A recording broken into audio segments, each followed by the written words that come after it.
संबोधित करें। सभी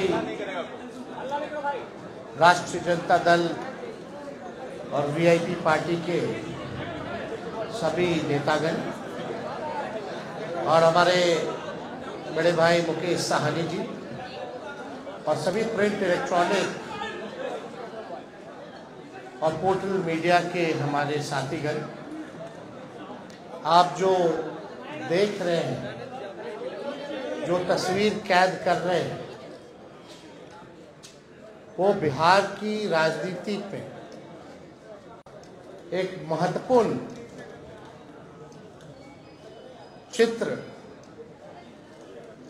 और एक महत्वपूर्ण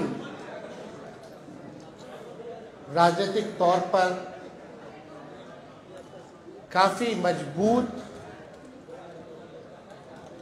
गठबंधन और बिहार की राजनीति के भविष्य को लेकर के आज हम लोगों के बीच मुकेश साहनी जी आए हैं और महागठबंधन में मुकेश साहनी जी का हम स्वागत करते हैं। इन्होंने काफी परिश्रम किया, काफी मेहनत की, अति पिछड़ा समाज को जोड़ने में, उनकी समस्याओं को उठाया, उनके अधिकार के लिए इन्होंने संघर्ष किया और जिस प्रकार से भाजपा के लोगों ने इनके दल को प्रयास करने का, तोड़ने का प्रयास किया, वो हम सब लोगों ने देखा है। तो आज देश में चुनाव हर जगह है, लेकिन हम गारंटी के साथ कह सकते हैं कि जो लोग कल्पना कर रहे हैं और जो लोग नारा लगा रहे हैं 400 पार का, इस बार बिहार की धरती उनको धूल छटाने का काम करेगी। और हमने कई बार कहा है कि बिहार जो है वो चौंकाने वाला रिजल्ट देगा। हम सब लोग नौजवान हैं, बिहार के लिए नया सोचते हैं, प्रोग्रेसिव लोग हैं, पॉजिटिव लोग हैं, हम लोगों के पास विजन है, हम लोगों के पास रोड मैप है कि किस तरीके से बिहार को हम लोग आगे ले जाने का काम करेंगे। हम सब लोग देश के हालात को भी देख रहे हैं, जहां तानाशाह रवैया अपनाया जा रहा है, जहां संविधान पर खतरा है। और ताजुब है, कई लोग, जब हम लोग बोलते थे भाषण में कि भाजपा के लोग जो है संविधान को खत्म करना चाहते हैं, लोकतंत्र को खत्म करना चाहते हैं, इस देश की जो डाइवर्सिटी है उसको खत्म करना चाहते हैं, भाईचारे को खत्म करना चाहते हैं, शांति, अमन, चैन को भंग करना चाहते हैं, तो कुछ लोग सवाल पूछते थे, कहां से कह रहे हैं कि भाजपा के लोग संविधान खत्म कर रहे हैं। आज आप लोगों ने देखा होगा, हमने ट्वीट करके एक वीडियो रिलीज किया है, जब बैठक चल रही है गया में, भाजपा का इंटरनल बैठक है, चुनाव की तैयारी की बैठक चल रही है। वरिष्ठ नेता भाजपा के, वरिष्ठ मंत्री बिहार सरकार के प्रेम कुमार जी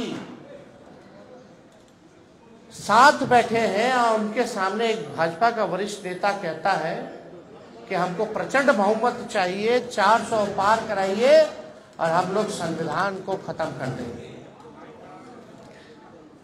हम लोग ये बताना चाहते हैं कि किसी माई के लाल में दम नहीं जो हमारे देश का संविधान को बदल सके, लोकतंत्र को छीन सके, और जो असली चेहरा जो बीजेपी का है वो सबके सामने वो उजागर हो चुका है। जो असली चेहरा जो है बंद है, वो उजागर हो चुका है भाजपा का। यानी जो बात हम लोग कहते थे कि संविधान और लोकतंत्र पे खतरा है, आज भाजपा के लोग ही जो है भाषण कर रहे हैं, खुल करके बोल रहे हैं कि संविधान को खत्म करना है। ये बाबा साहब अम्बेडकर का लिखा संविधान जो देश को जोड़ने का काम करता है, जहां सामाजिक न्याय के साथ साथ सबका सम्मान है, सबका अधिकार दिया गया है। और जब संविधान खत्म हो जाएगा तो लोकतंत्र खत्म होगा, तो लोकतंत्र खत्म होगा तो वोटिंग खत्म हो जाएगी। जो आप वोट करना चाहते हैं, अब आज चुनते हैं सरकार को, इनका असली एजेंडा है कि उस हिसाब से खत्म हो जाए और एक तानाशाही पूरे देश में जो है वो लागू हो जाए। और कोई पहली बार भाजपा के नेता ने नहीं बोला, दक्षिण भारत में भी भाजपा के लोगों ने बोला, राजस्थान में भी भाजपा के नेता ने बोला, और लगातार ये बिहार में हो रहा है। जब लोग जागरूक हो गए, जब अधिकार के लिए लड़ने लगे, जब दलितों की पार्टियां बनने लगी, जब अति पिछड़ों का पार्टियां बनने लगा, पिछड़ों की पार्टियां बनने लग गई, तो बीजेपी को डर हो गया। इसलिए चाहते हैं कि संविधान को खत्म कर दिया जाए। तो आज बेहद खुशी है कि मुकेश साहनी जी ने आज महागठबंधन जो है उसमें शामिल हुए हैं, और हम सब लोग, पूरा राष्ट्रीय जनता दल परिवार, सभी हमारे महागठबंधन के सभी साथी, इनका हम लोग स्वागत करते हैं। और आप लोग सब लोग जान रहे हैं कि आज शामिल हो रहे हैं ये, लेकिन इससे पहले महागठबंधन में हम लोगों ने सीटों का ऐलान कर दिया है। सीटें बता दी गई हैं, कौन सा सीट कांग्रेस के खाते में गया और कौन सी सीटें जो है लेफ्ट पार्टियों के खाते में गई, और कौन कौन लोग कितने कितने सीटों पर लड़ेगा। तो आज मुकेश साहनी जी ने एक महत्वपूर्ण निर्णय लिया है बिहार के हित के लिए, संविधान और लोकतंत्र आरक्षण को बचाने के लिए। तो हम लोग इनका स्वागत करते हैं, और साथ ही साथ हमारी भी जिम्मेवारी बनती है कि इनको साथ लेकर के हम चलने का काम करें और इनको भी सम्मान दें। तो उसी तर्ज पर, जैसा आप लोगों के जानकारी में है, जैसा महागठबंधन ने ऐलान किया था इसी जगह पे कि 26 सीटें जो हैं राष्ट्रीय जनता दल चुनाव लड़ेगी। तो हम राष्ट्रीय जनता दल अपने कोटे में से, उस 26 सीटों में से हम 3 सीट जो है मुकेश साहनी जी को, हमारे पार्टी का निर्णय हुआ कि 3 सीटें जो है वो मुकेश साहनी जी को दी जाए। राष्ट्रीय अध्यक्ष जी का भी निर्णय है, और वो 3 सीटें, पहला गोपालगंज है, दूसरा झंझारपुर है, और तीसरा जो है मोतिहारी सीट जो है। ये फैसला हुआ है कि ये 3 सीटों पर मुकेश साहनी जी की पार्टी चुनाव लड़े। भले ही अलग पार्टी हो, लेकिन हम सब लोग मिलकर के साथ चुनाव लड़ रहे हैं। यानी चाहे इनके सिंबल पे जो कैंडिडेट हो, हमारी वो लड़ाई है, चाहे लालटेन पे कोई लड़ रहा हो, ये इनकी लड़ाई है। और ये एक मजबूत गठबंधन आगे बिहार के भविष्य को देखते हुए केवल लोकसभा ही चुनाव नहीं, बल्कि आने वाला जो विधानसभा चुनाव होगा, क्योंकि समय तो ज्यादा नहीं रह गया है, और आप लोग सब लोग जान रहे हैं कि नीतीश जी का तो जब मन है कभी भी करा ले, कभी भी हो सकता है। तो हमारा जो गठबंधन केवल लोकसभा के साथ साथ हमारा गठबंधन बिहार के विधानसभा के लिए भी है और हम लोग मजबूती के साथ बिहार विधानसभा का भी चुनाव लड़ेंगे। और समय भी जो सम्मान की बात लगातार मुकेश सहनी जी करते रहे हैं, तो जिस प्रकार से राष्ट्रीय जनता दल ने, महागठबंधन ने इनका सम्मान दिया है लोकसभा के चुनाव में, विधानसभा के चुनाव में भी हम लोग इनको सम्मान देने का काम करेंगे। और ज्यादा कुछ हम नहीं कहेंगे। अब हम चाहेंगे कि मुकेश सहनी जी जो है आप लोगों के समक्ष अपनी बातों को रखेंगे और ये जब बात रख लें तो जो आप लोगों का सवाल होगा शांति पूर्वक आप लोग पूछ सकते हैं।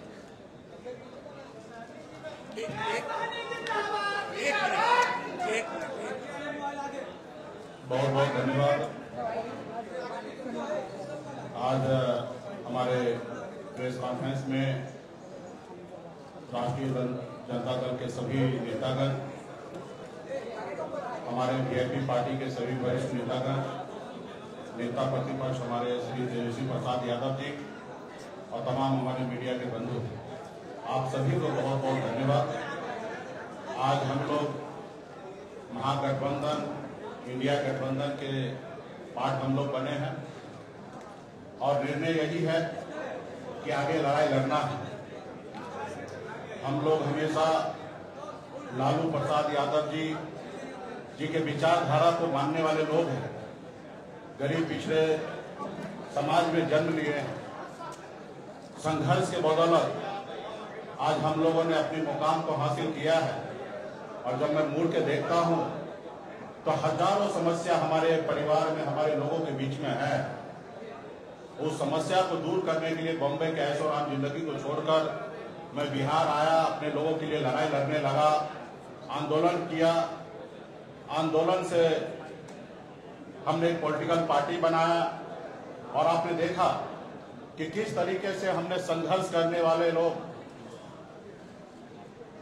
हम अपने सर उठा के जीने का हमने निर्णय लिया था। और आपने देखा कि भाजपा ने किस तरीके से हमारे विधायक को खरीद लिया, हमारी पार्टी को तोड़ दिया, हमारे सहयोग से बिहार में सरकार बनाई, उस सरकार से हमें बाहर कर दिया।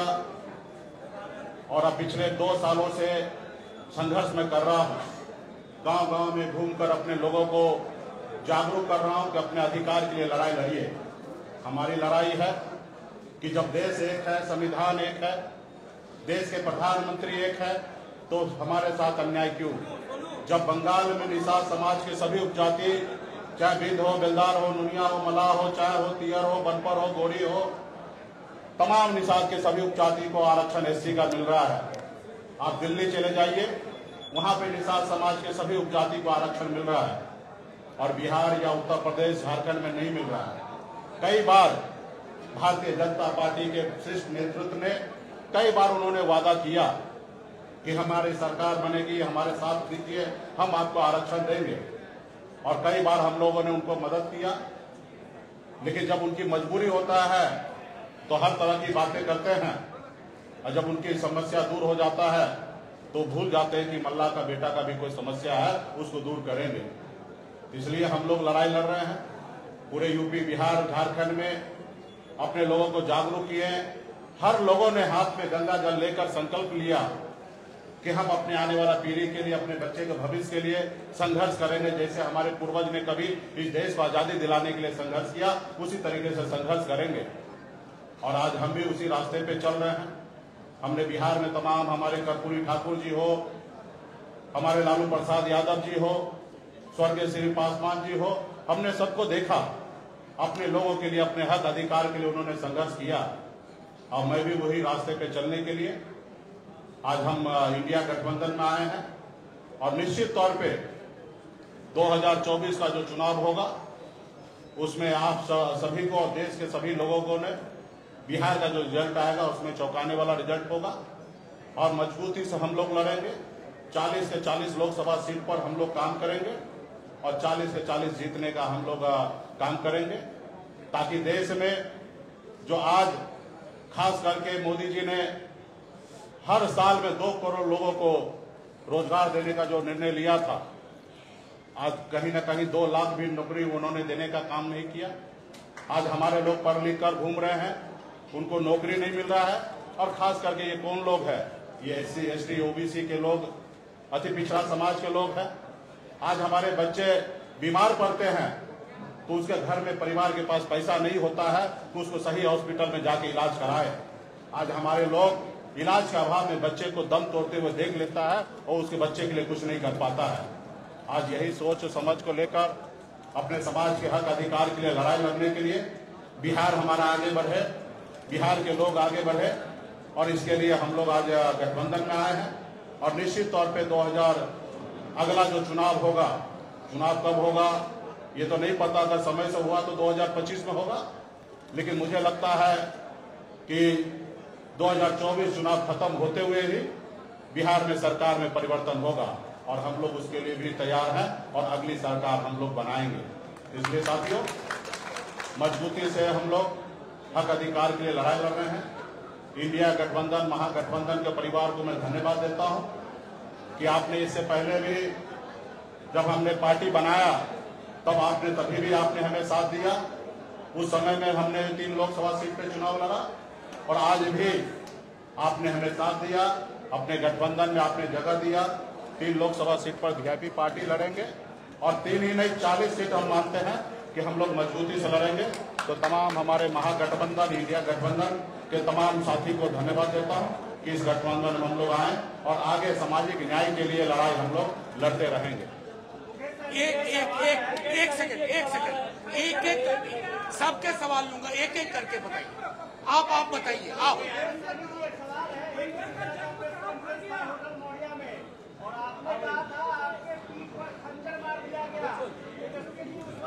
हमें पूरा उम्मीद था कि ये सवाल जरूर आप करेंगे।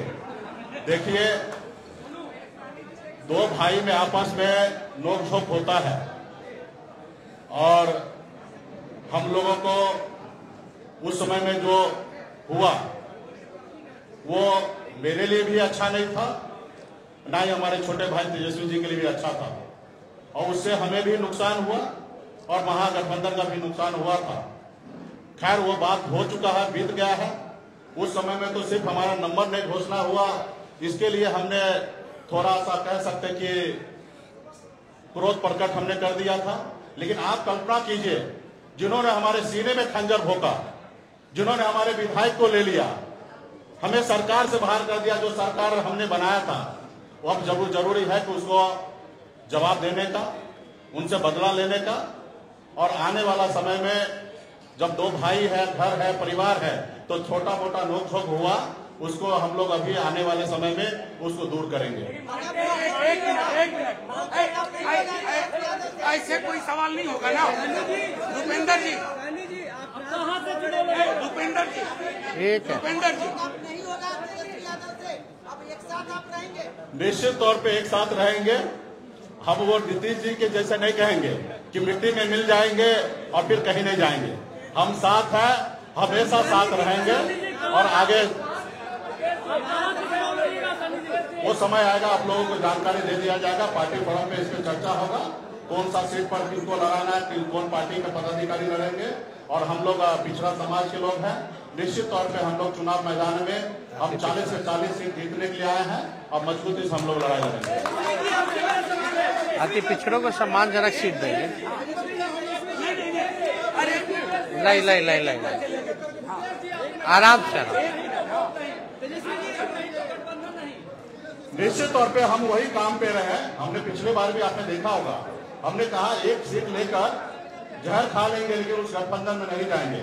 हमने निर्णय लिया था, आरक्षण नहीं तो गठबंधन नहीं, गठबंधन नहीं तो वोट नहीं। और वही निर्णय पर, क्योंकि आरक्षण तो केंद्र की सरकार को ही देना था, 10 साल से वही सरकार में है और निश्चित तौर पे हम अपने वादे पे कायम है। और हमारा समाज भी जो हाथ में गंदा जल लेके कसम खाए हैं कि आरक्षण नहीं तो गठबंधन नहीं, उसी का पे हम लोग अड़िग रहेंगे और निश्चित तौर पे भाजपा को बिहार से 40 से 40 सीट हम लोग हराने का काम करेंगे। और निश्चित तौर पे जो हमारा आरक्षण की लड़ाई है, निश्चित तौर पे हम राहुल गांधी जी को नेतृत्व में देश में सरकार बनाएंगे, हम अपनी सरकार बनाएंगे और निश्चित तौर पर उसमें जब हमारी सरकार होगा तो निश्चित तौर पर निषाद समाज का आरक्षण लागू होगा।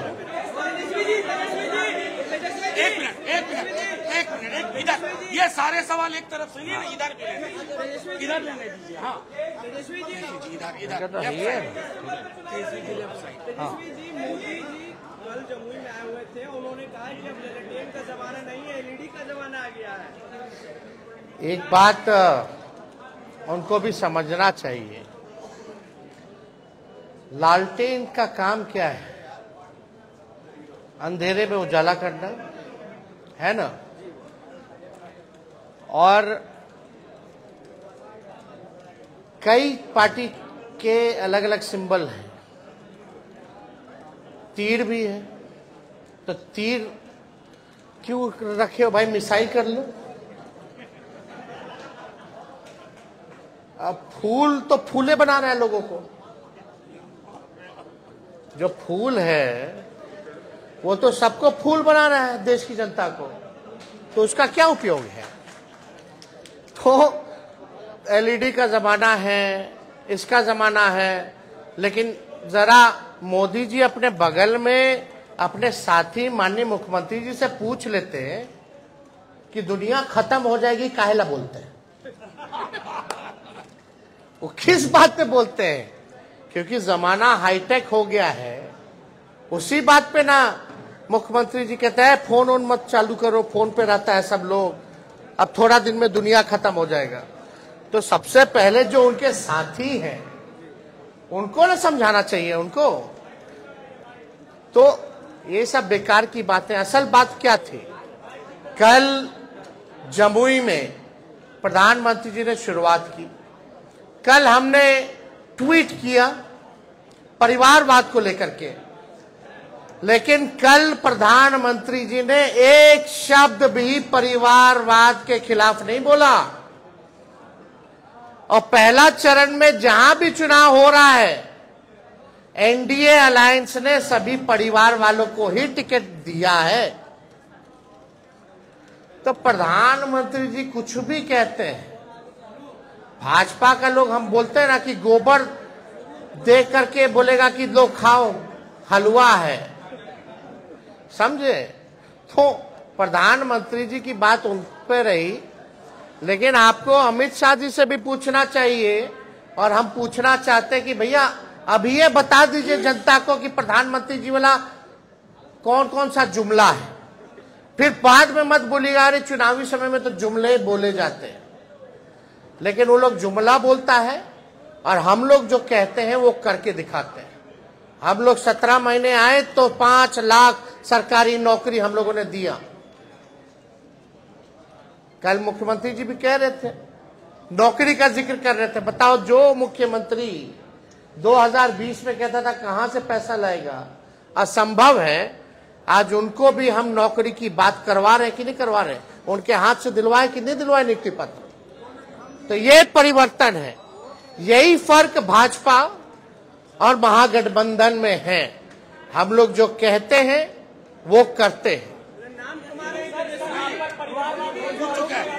एक मिनट दो मंत्री समस्तीपुर सीट से जेडीयू के 2 मंत्री परिवार के बेटे और बेटी चुनाव लड़ने के लिए वहां आपको ऐसे नहीं, छोड़िए ना, अब उनका अपना निर्णय। हम भाई देखिए, अल्टीमेटली तो जनता ना मालिक है।